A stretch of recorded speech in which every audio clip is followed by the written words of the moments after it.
Now, through the miracles of modern technology, zany worldwide banner featuring Tom, Michelle, and Jim in an on-topic, off-topic free-for-all. Welcome to the Gun Talk After Show.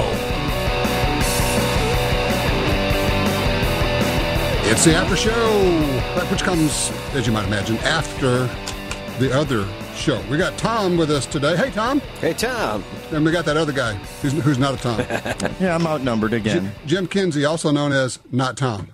Jim, not Tom Kinsey. Yeah, I like it. There you go. Exactly right. So a lot of stuff to talk about. Good show today. I want us to get into talking about that episode with the truck driver. But first, let's get to some folks who've called in, because I think that was instructive and interesting and a little frightening, too. But let's talk to Robert first. He's on 4. He's in Grand Forks, North Dakota. Hey, Robert, thank you so much for your patience. Oh, thank you. I appreciate you guys and your show and everything that you do for our country. I say the two most favorite things on Sunday for me are church and gun talk. So, all right. I'm a veteran, Tom, and I'd rather not at this point disclose what my MOS was, but I can say that the enemy was definitely unaware of our presence in our area of operations. That said, It leads me to my question. This Ghost AR or Ghost Gunner system, I guess apparently I did a little bit of reading on it. Cody Wilson Manufacturing, together with the Second Amendment Foundation, had filed a lawsuit against the State Department and specifically John Kerry regarding this system. And I guess what I gather, it's a CNC system you have in your home, and they send you an 80% complete AR lower. You finish milling it, and then it's pairable with any legal, and I stress legal, AR upper. But it's untraceable. And I'm just wondering if you've heard anything on that lawsuit, where it's went, what happened with it. Have you heard anything about what's going on with that? It is still underway, but let me back up. I don't like to say ghost gun, because that's what the gun banners like to call it. They like to say, it's a ghost gun. It's blah, blah, blah, and scare people with it. All we're talking about is an 80% lower, a gun that you manufacture yourself. You finish the work on it. And then it is legal in most states, depending on, obviously in Montana, I don't think you're going to have a problem. And you can finish it. And now you have a gun that you have manufactured that does not have to, by federal law, have a serial number on it. But frankly, it's a gray area. And I guess the real question starts to be, do you want a gun that's in a gray area? Do you want to invite additional attention? And if you have any other guns and you've bought them through a firearms dealer, then obviously the government knows you have a gun, at least one. I struggle to find the reason behind it. And so let me ask you, what would be the reason for you?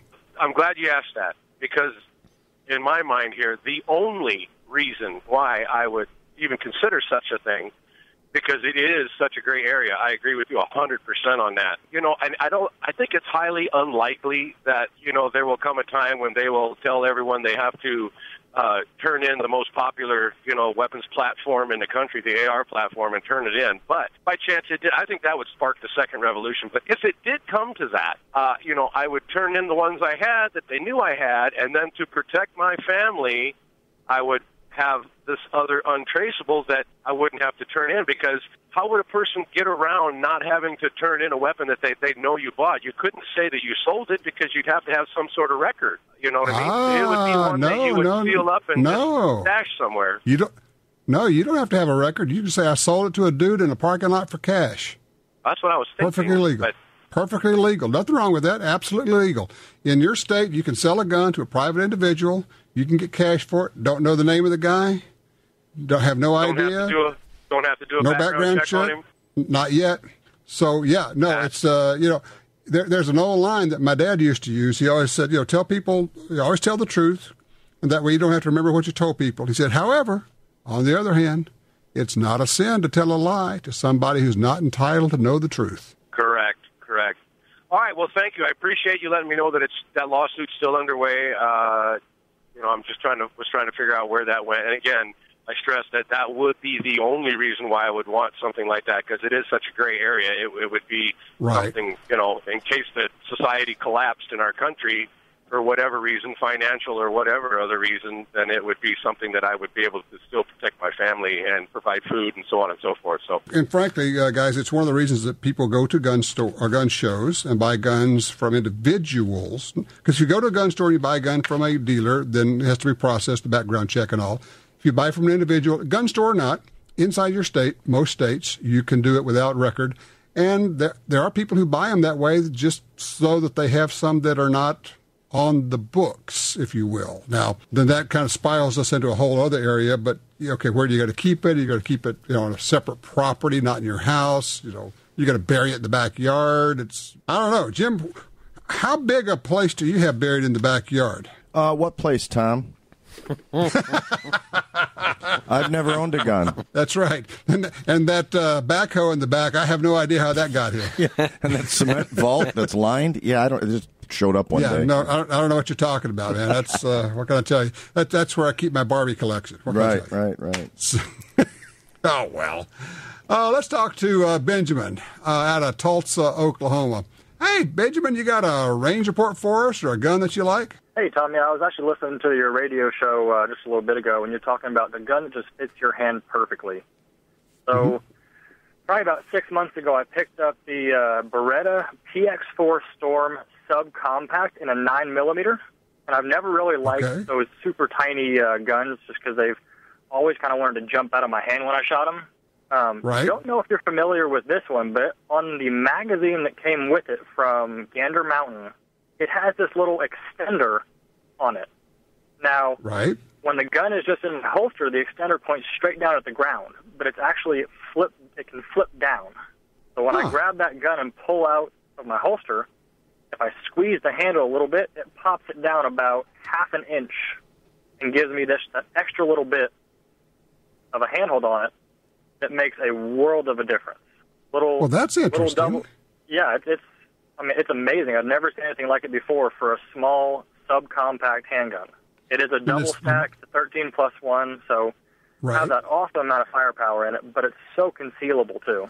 The Beretta PX4 Storm. And you say you've had it for how long? 6 months now, and I've put probably over 1,000 rounds of 9 through it, and it is the most amazing shooting gun, little itty-bitty subcompact gun that I've ever shot. I'm looking at the Storm now. Now, this is a decocker system, is it not? Yes. Okay, so do you keep it decocked so you got a double action pull on the first pull and then single action after that? Correct. Does that give you any issues with your shooting? Because you got to switch from the long double action pull to the single action pull. It really doesn't. After that first shot, I've put so many rounds through it now that after that first shot, I'm so used to that being a heavy first shot, and it goes to the single action right away after that shot that I hold really tight groups with it. And part of that is because I can get a better handhold on it with that little extender on the magazine. Isn't it amazing how the smallest little thing can change how a gun feels to you? It really is, because before that I had the XDS 45, and which is a great gun. It really is, but then I held a Storm.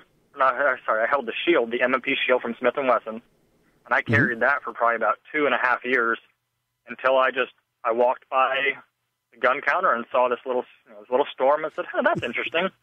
Asked to see it, and oh my gosh, I bought it on the spot and have never looked back. Well, see, and that is why when people say, "Well, what gun should I get?" and you cannot say, "Well, this is the one." What you say is, "Okay, let's talk about a category." And now you have to go put your hands on it. I mean, you've heard me say it over and over. You got to go put your hands on it because the gun that I like is not the same one that Benjamin likes, is not the same one that Jim likes, is not the same one that Tom likes. They're all good, but one's going to fit your hand and you're going to go, "Man, that's the deal." And you pick up the other and you go, "That's very nice, but it doesn't sing to me the way this Beretta Storm does," or whichever one you like. That's just so cool. I'm glad you found the one that works for you.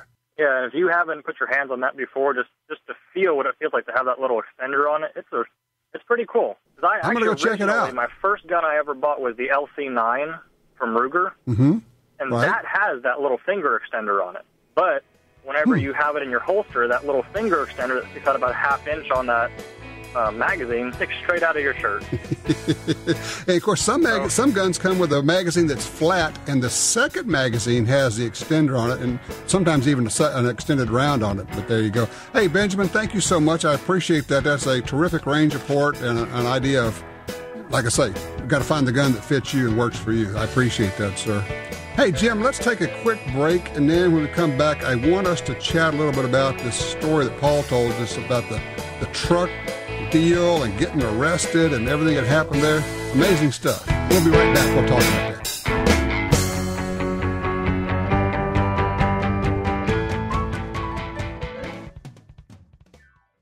In the war on terror, fighting crime in the streets, in competition and homes around the world, one name in firearms stands out: Sig Sauer.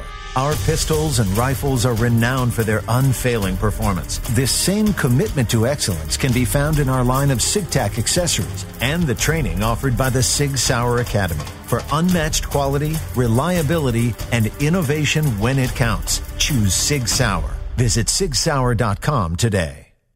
Fans of Slip 2000 EWL gun lubricant will want to try EWL 30 this summer. The thicker EWL 30 sits up, migrates less, stays wetter longer, and will not dry out. Perfect for long-term storage. It also holds up better in hotter conditions while still providing the excellent high round count performance you have come to expect from the original EWL. Slip 2000. We're all about gun care. Learn more at slip2000.com. After a long workday, you need a break when you get home. That's when it's trigger time. With quality adult air guns that are powerful, accurate, and quiet, and cost just pennies to shoot. We are Pyramid Air. We know air guns. Let our experts with more than 150 years of combined air gun experience help find the right air gun for you. Get your trigger time, anytime, for less. PyramidAir.com.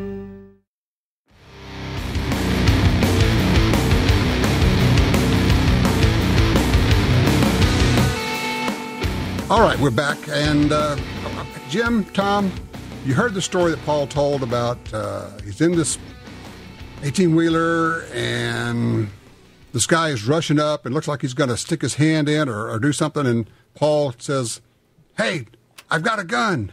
The guy turns around and leaves. And then Paul, our guest, leaves and promptly gets arrested because the guy files a false police report. A lot of lessons to be learned from that. A lot of things, actually, Jim, that we've talked about in the past, aren't there? Yeah, I mean, first of all, he could have had a student get the window up as he saw the guy walking towards him. He had time enough to yell at him twice prior to that. You think he could have got the window up. Yeah. And that's not a guarantee, but at least slow you down a little bit. Flipping them off, probably not recommended. Yeah. There is no reason for flipping people the bird other than self-indulgence. It's all about you and not about them. It's about, I feel like you've done something to me. I. Get over yourself. All you're going to do is provoke people to slam on their brakes in front of you, to get out and take a tire iron to your car, to make the situation worse. Just, mutter under your breath and let them get out of your way. Just go, dude, it's okay. But it makes me feel better. I feel like I'm manly. Yeah, and now he feels $25,000 lighter.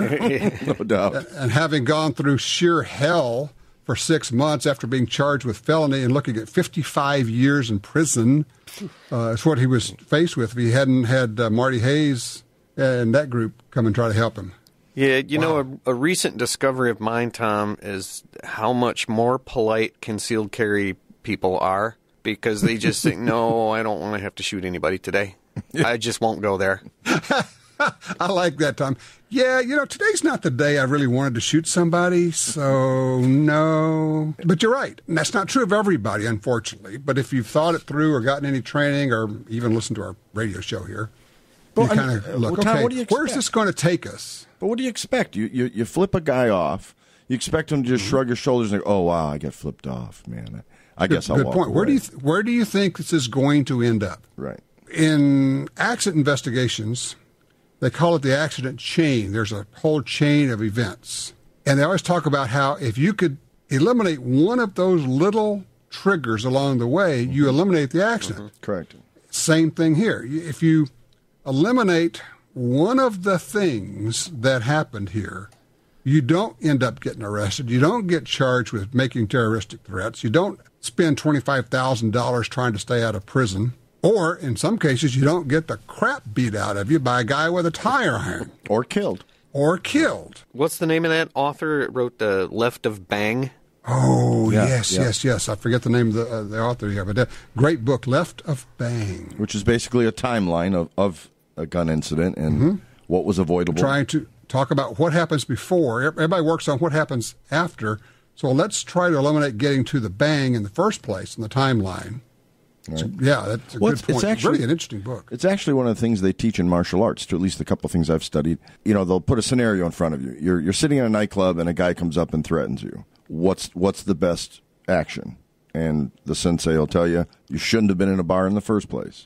You know what I mean? You don't go places where you know that there's a higher chance of having trouble. Mm-hmm. And as you see trouble develop, you don't have to be the end all. You know, the guy that ends it and the big hero. You're much more of a man. As your folks used to tell you, it takes more of a man to walk away. I always thought my mom said that just to prevent me from getting my head pounded in, but. It really that part's true, too, of course. It's true. Obviously, I got my head pounded in too many times. But it's true. I mean, if you walk away from situations, some guy and his buddies are laughing at you because he didn't beat your butt, but he could have and he wanted to, and you fueled the fire. If you can avoid all that and you walk away, who's better off? Everybody, actually. Yeah. I would suggest to people, and now, of course, you can do it with the Internet and Internet searches, Google up photographs of knife wounds. Oh. You start looking at a few dozen people who have gotten badly cut up and stabbed, and you will do anything to avoid that. You will understand that, we're not talking about, well, gee, I'm going to get into a pushing match or a fist fight. This dude may come out with a knife and slice you across both of your eyes. Oh, I never thought of that. Well, that's what you're supposed to do. You're supposed to think about things like that. My friend Ed Head said, I'm like, Ed Head, Border Patrol, police officer, instructor at gun sight. He says, I will do anything to avoid getting into a gunfight. Now, this is a guy who can win any gunfight. Mm-hmm. He said, do I need to apologize? I will absolutely apologize. Do I need to be a sniveling coward? I will do that. I will do whatever it takes to not get into this fight, because he knows what happens on the backside of it. Right. Mm-hmm. And that's kind of the attitude you got to have. So, I will get out of this. Now, to go along with what you just said, Jim, what your mother also said? Nothing good's going to happen after midnight. Yeah. What are you doing downtown at 2 o'clock in the morning? Right. You might want to just avoid putting yourself into those situations, too. Mm-hmm. And there are situations you're not going to get out of. Things just happen. But that's where situational awareness comes in. Get your damn earbuds out of your ears. Walking out of the mall. I see it all the time. I pick up my wife at the mall, and I see these girls walking out by themselves with their ear pods in. Yep. And just, you're a target, lady. Completely oblivious. They're talking to somebody or they're texting somebody.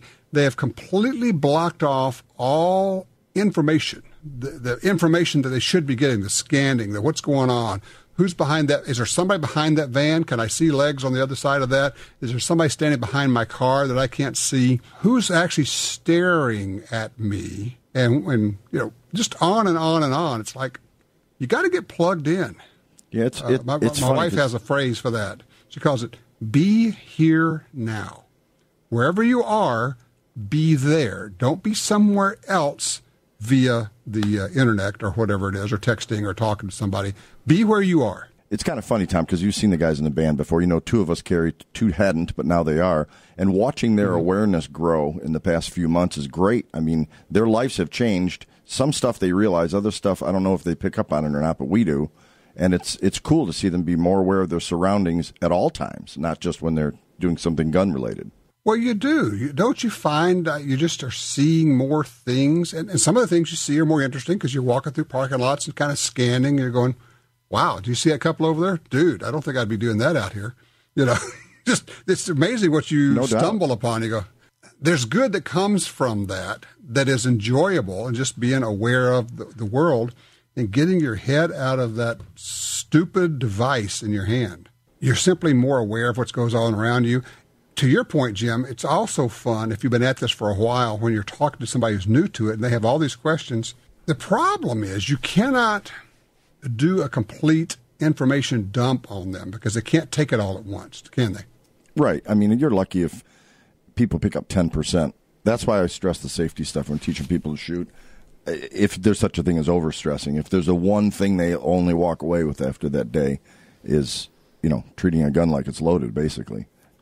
And because if you do, you throw, here's everything I've learned over the past 20 years, they're going to go, great, nice hat. There's no way you can expect anybody to grab all. Even really, really smart people that are great at grabbing stuff, they're not going to even get half of what you're teaching them. As a recent convert, I can say he's right. All right, Tom, you're the recent convert. And, of course, you've been kind of dumped into the middle of this, now working on Gun Talk Radio and listen to all this. There's just a lot of stuff to know, isn't there? A lot of it goes right over my head. I'm not afraid to admit that. Can you give me an idea of what goes over your head? What kinds of things do we say that you're thinking, I don't know what they're talking about? Well, let me see. Recently, I think I had to have you explain what a sticky holster was. Okay. And that was just a brand. That's just but it's a little, for those who don't know, it's a kind of a foamish, squishy holster. It's really almost a sleeve you slide your gun into. In this case, you can put it inside of a waistband or someplace, and because it's kind of sticky on the outside, it sticks to your clothes. Mm-hmm.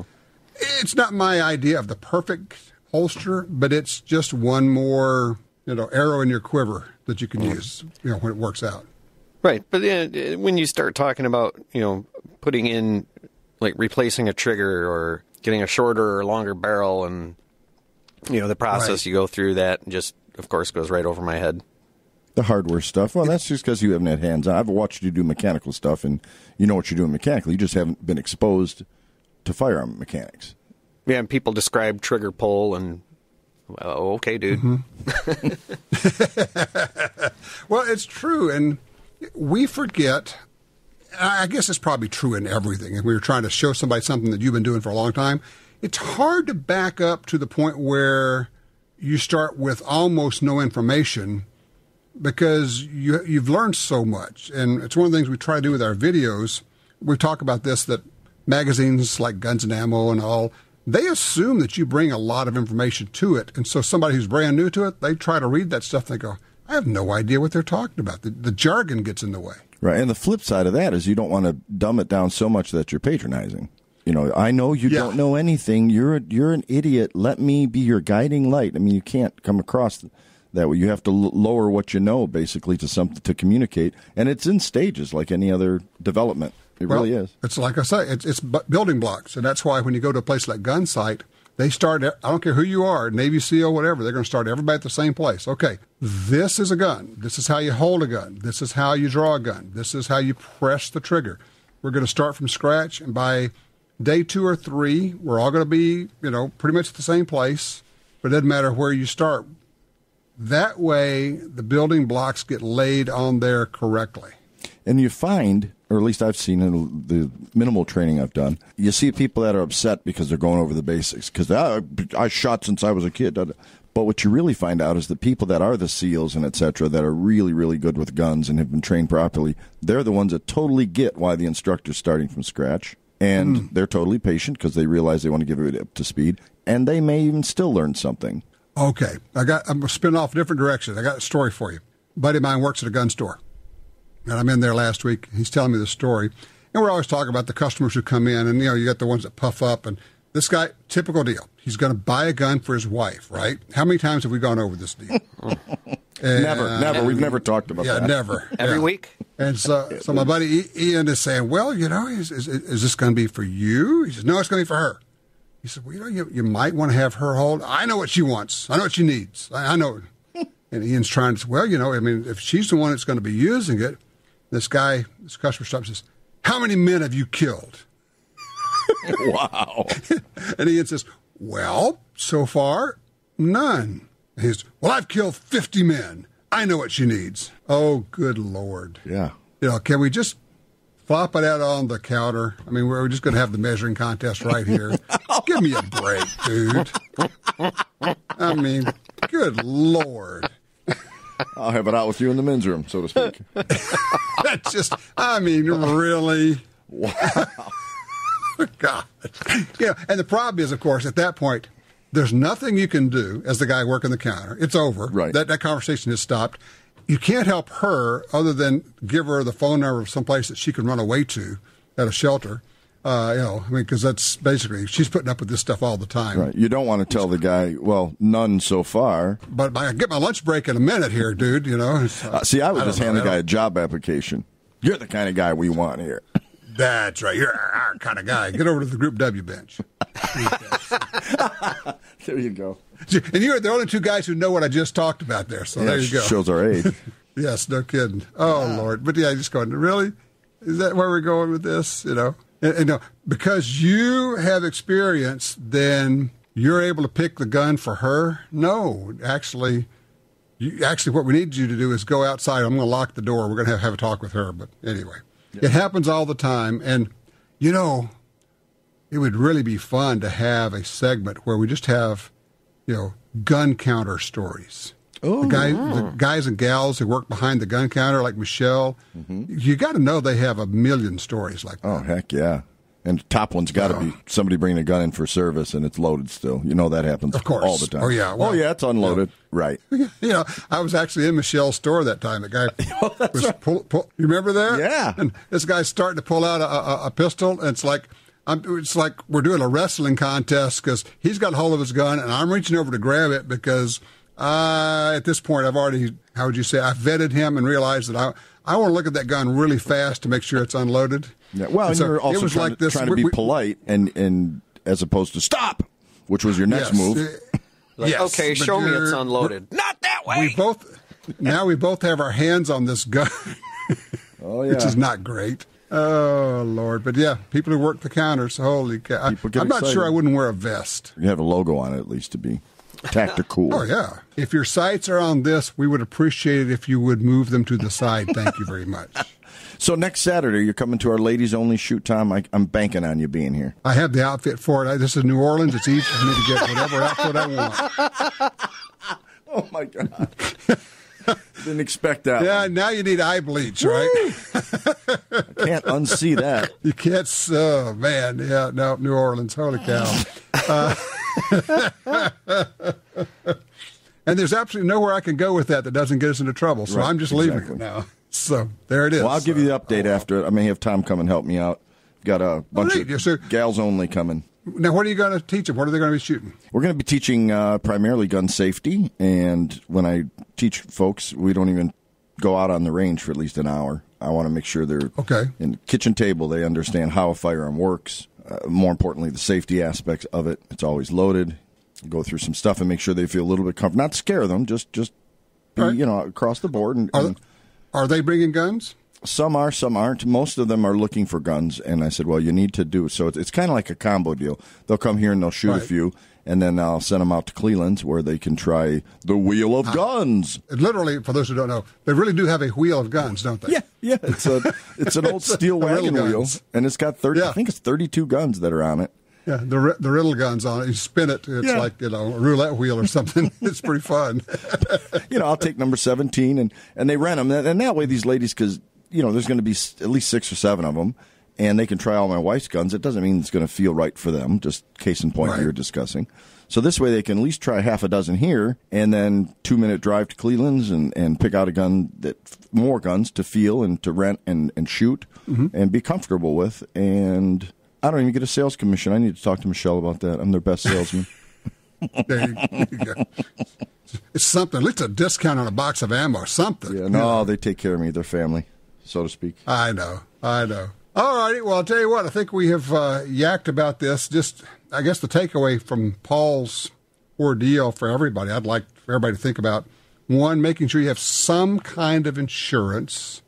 Whether it's, I don't care what brand it is. Find something where you've got some legal coverage if you have to use a gun in self-defense. And in his case, he didn't even use a gun in self-defense. He never even pulled out a gun, but he still needed legal protection. So you need a policy on that. And the other is tone down your flipping the bird, your attitude, all that stuff. Don't be an aggressive driver. Back off. Be mild. Be passive. Let the world go by. Let him go get into a fight with somebody else down the road. And I guess the final thing is, what's the rule about calling the cops, guys? Be number one. First one to call 911 wins. Yep. All right, so the main thing is just think about what you're going to be doing. Don't be the aggressive driver. Take care of yourself. Take care of your family. Remember that it's not just you involved in any of these things.